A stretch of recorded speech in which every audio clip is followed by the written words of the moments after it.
안녕하세요. 서민 입장에서 재테크 이야기하는 서민테크입니다. 요즘 한창 상승했던 나스닥과 비트코인이 횡보를 하거나 하락하고 있어요. 솔직히 상승한 거에 비하면 이 정도 하락은 하락도 아니긴 한데 유튜브나 사람들은 죽는 소리를 하고 있어요. 지금까지 상승한 게 얼마인데 고작 이 정도 하락에 죽는 소리를 사람들은 왜 할까요? 그 이유는 고점 근처에 매수했기 때문일 거라고 저는 예상합니다. 많이 상승한 시점에 매수했다는 것은 상승보다 하방이 많이 열려 있어서 많이 두려울 겁니다. 고점에 물려 하락하기 시작하면 답이 없기 때문에 작은 하락에도 두려워서 버티지 못하고 손절하면서 손실을 보게 되는 겁니다. 반면 많이 하락했을 때 매수해서 평균 단가가 낮은 사람들은 평단보다 주가가 올라갈 확률이 높기 때문에 주가의 변동성에 크게 흔들리지 않을 거예요. 이래서 많이 비싸진 주식과 비트코인을 매수하면 안 된다고 하는 거죠.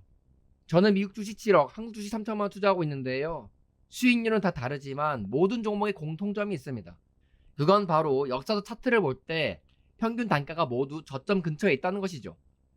그래서 시간이 지나면 평균 단가 이상까지 상승할 확률이 90% 이상이기 때문에 변동성이 흔들리지 않고 장기 투자를 할 수 있는 것입니다. 저도 만약 평균 단가가 고점에 있는 상태였다면 조금만 주가가 하락해도 더 큰 공포를 느꼈을 것 같아요. 이렇게 제 평균 단가가 저점 근처에 있는 이유는 전고점 대비 50% 이상 하락했을 때부터 매수하기 시작하여 하락할 때마다 꾸준히 매수했기 때문이죠. 그렇게 해왔기에 저는 지금까지 주식 투자 7년 동안 단 한 번의 손실을 본 적이 없고 항상 수익을 내올 수 있었던 겁니다. 만약 전고점 대비 50% 이상 하락했을 때만 매수하고 그리고 난 이후 꾸준히 평균 단가를 낮추지 않고 가만히만 있었다면 수익을 내기까지 엄청 오랜 기간이 걸리고 수익을 못 냈을 수도 있을 거예요. 제가 투자한 모든 종목이 전고점 대비 50% 이상 상승해주진 않았기 때문이죠. 저도 특별한 사람이 아니고 일반 개미와 다르지 않기 때문에 매수하는 타이밍은 안 좋을 수밖에 없습니다. 대부분 제가 매수하면 더 하락하고 제가 매도하면 더 상승하는 경우가 많았기 때문이죠. 주식의 장점은 매수 타이밍이 좋지 않더라도 추가 매수라는 대안이 있기 때문에 타이밍 리스크를 해지할 수 있다는 거예요.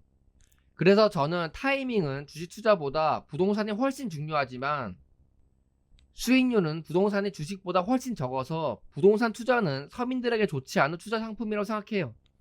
나중에 부동산에 대해서도 한번 말을 할 거긴 한데 부동산 투자는 경매가 아닌 이상 주식의 변동성을 견디지 못하는 초보들이나 하는 투자 상품이라고 생각합니다. 아무튼 주식 투자의 장점은 계속 매수해서 평균 단가를 낮출 수 있다는 큰 장점이 있기 때문에 주식 투자자들은 이 장점을 이용해야 돈을 효율적으로 벌 수가 있다고 생각해요.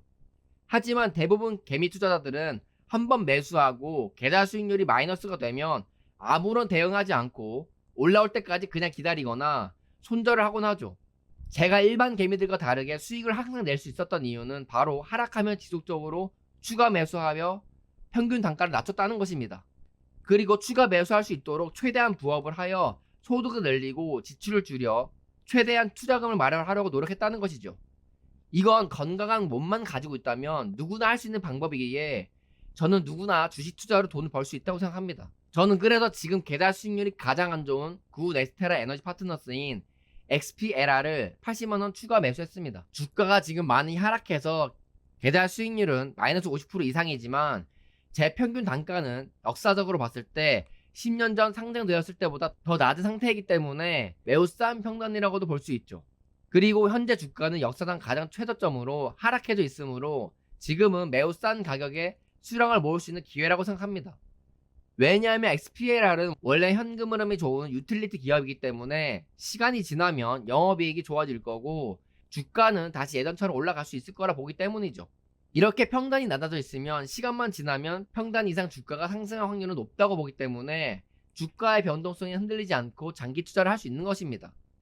여러분들도 투자하시는 종목의 평균 단가를 낮은 상태로 만드는 것에 집중을 하셔서 변동성에 흔들리지 말고 장기 투자하여 큰 수익을 얻을 수 있는 투자자가 되시길 바랍니다.